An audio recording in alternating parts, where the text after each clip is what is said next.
Alright guys, time for another video. Some of you might already know where we are. So let's get this thing on the rollers and see what it makes.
Alright guys, so overall it was a successful day at the dyno.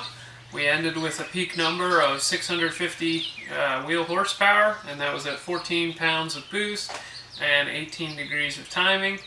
Overall I'm pretty happy with that. We were hoping to break 700 horsepower just because we've never broken 700 horsepower on Matt's dyno. We have done it at Maple Grove Auto, but anyways. So we struggled at the beginning of the day. We struggled with not being able to write tunes to the car, and that's because we're running a 16 volt system on this car. So no alternator, just a 16 volt battery. And we found out that the stock computer does not like to get written to when it is above a certain voltage. I thought I had figured it out at home, but we found out that I had drained the battery enough that it was letting me write the tune, and then we charged it back up, voltage was higher, and it was throwing a fit again. So we struggled with that, ended up getting a 12 volt laptop power supply and using that to supply the PCM. You have to supply the battery supply and the switched ignition supply with 12 volts, and then it'll let you write. But that's annoying because it screws with your injector data. So you couldn't just like leave it on 12 volts because your injector offset and all that stuff will get screwed up. So we had to switch it to 12 volt to flash a tune to, and then switch it back to the 16 volt to run the car, or else it wouldn't run right. So we struggled with that, got that figured out. We know that's the problem. It's annoying, but we got through it. We made a bunch of second gear pulls with just figuring out the fuel. We were also a little wary of the front wheel drive nature. You know, if you've seen the dyno fail videos, a lot of the dyno fails with front wheel drives where they come off the dyno, and you know, we didn't want that to happen. So we were just taking it slow, getting the fuel figured out. Started making some third gear pulls, and started to make some pretty serious power. I mean, 650 horsepower on 14 pounds of boost that's making some horsepower on that low a boost. Another thing that we discussed was the LS1 intake. This thing, Matt was saying that if we put a truck intake on this, he bets we would pick up 60 horsepower. I thought it was, I mean, I knew it was restrictive, but I didn't know it was that bad. Like, this thing is terrible. But we own it, and it fits under the hood, and we needed something low profile, so that's what we used. So the other takeaway from the dyno is we need to more solidly mount our lower control arms. You can see in many of the hits that the wheels are making their way forward. You can tell the rubber bushings are compressing pretty significantly. We're putting a lot more horsepower down than they did from the factory. So that was our other takeaway. We'll replace them with Heim joints and our problem should go away. And then we got a wheel balance issue that we gotta track down. But overall, it was a good day. 650 horsepower is nothing to be sad about.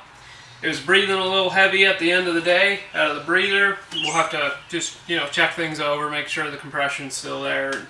But overall, good day.